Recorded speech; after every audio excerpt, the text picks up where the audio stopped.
Hi there, welcome to Porandubas in English, or welcome back if this is not your first video. I am your host, Dan, and today we're going to talk about something that I actually take it to heart. I enjoy traveling, I enjoy knowing new people and new places.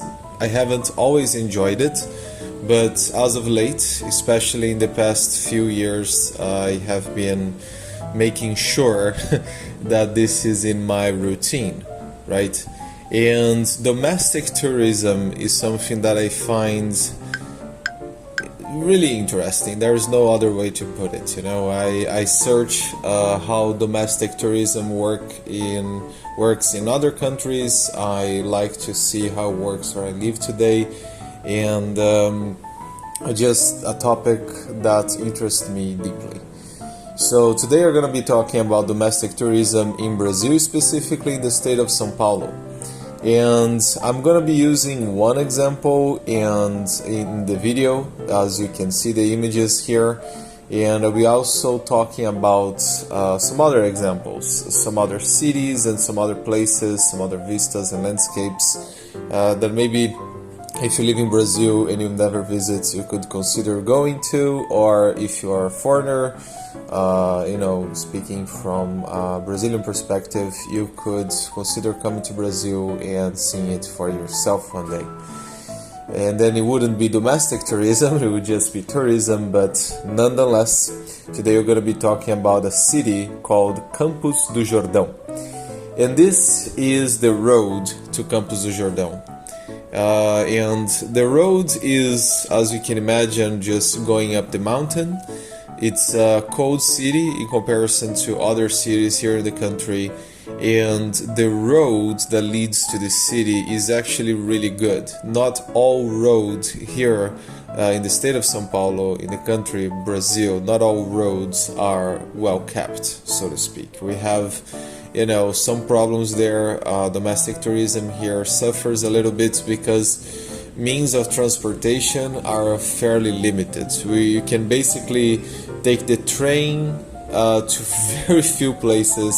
Mostly you just drive, or you take you just take a bus, or you get in your car, or you rent a car, or you hire someone to take you. Whatever it is, you're probably gonna have to be using the roads. Of course, some places have the option of going by plane, and especially when you're going far away, it's probably in your best interest to do so. But to be honest, this is basically the main thing Brazilians do to travel. I have heard the arguments against, for example, electronic cars, that they are not so useful because you can't travel for much over than 300 kilometers, and that's because most people do that by car. Anyway, this is a silly comparison, but it's what I have. As you can see the images here, we're getting to the city, so now I'm going to focus on the city itself. So one of the things that especially Brazilians will notice is how seamlessly I'm walking with my phone in hand on the street. Now, I don't know where you live, but at least in the state of São Paulo, and where I spent many years of my life, which is the city of São Paulo, and nowadays I live in the city of Santos, they are not necessarily places that you can walk around phone in hand without any concerns. But in this city, I'll be honest, I didn't feel threatened, and the first thing I want to comment then is security. This place is rather safe, not only cold, but safe. Now, that might sound weird again if you're a Brazilian. If you're not, that just might sound normal. And it's worth noting that when I say cold, I actually mean around 8 or 9 degrees. So this is the Brazilian cold, I guess. And the city is beautiful. We have parks, as you can see. We have beautiful houses and hotels. There is also this scene here where I'm just walking around my hotel at night, and it has a creek, it has a tennis court, pool. Is just, the food here was amazing. I don't know, the whole place is just very lovely. The city is fairly small. It has a small center, a small commercial center that I'm showing you to you guys right now. As you can see, a lot of small streets that connects to the bigger streets, but the whole thing is really just basically one block. Right, maybe two. The restaurants here are expensive, but usually really good. I believe that what attracts me the most is how it looks, because I think it looks lovely. I went there in December, so as you can see, we have a lot of Christmas decorations, if you haven't noticed that already. And there's gonna be some scenes right now where I'm walking around the park, and of course there's a lake and some other cool things to see. The whole city is very lovely, very lovable and very lovely, and it's built for tourism. It's a city built to receive a lot of other Brazilians. I'm not sure exactly if they get a lot of foreigners there, because again, it's up in the mountains, and I'm not sure if that's something most foreigners will do when they come to the country. I believe most of them will choose to go to the beach or something like that. But if you are a foreigner planning to come here, there are cities like Campos do Jordão, called Monte Verde, or which is actually quite near in comparison to other cities, and we have further south in Brazil another city called Gramado. And all of these cities have very similar aesthetics. They are safe, they are cold, they are rather romantic, if I may say so myself, and certainly a very good option. Now, again, domestic tourism in Brazil is lacking, right? Basically because of how difficult it is to get around. And we have, of course, road tolls that makes the trip for a lot of people fairly expensive.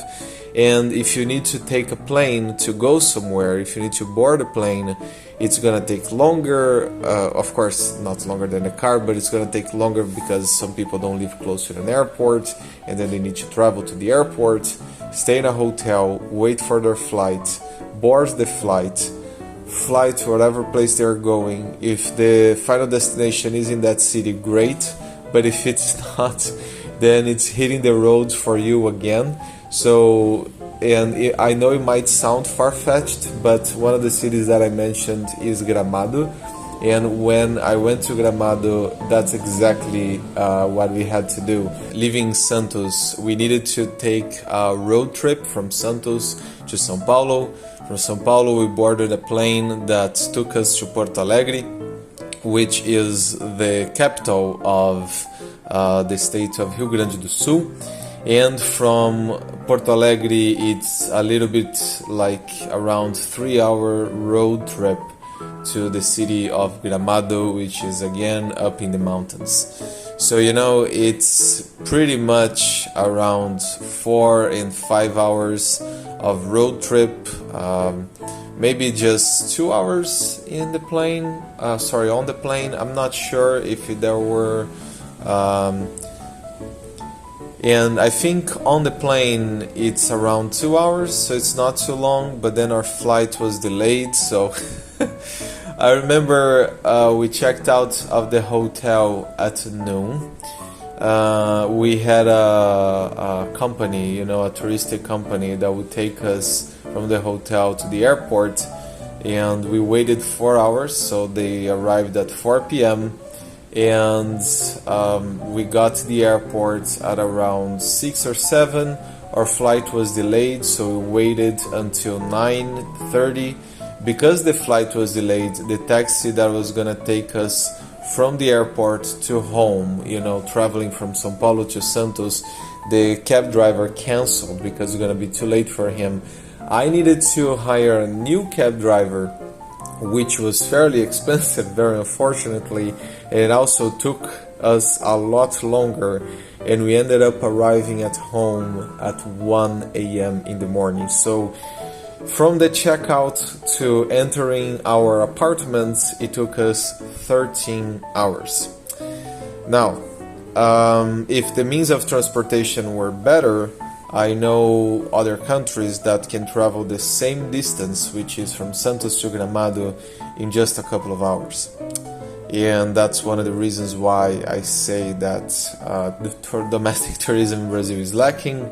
I hope this video was informative, even though it was just basically talking about one or two cities and giving my personal opinion on the matter.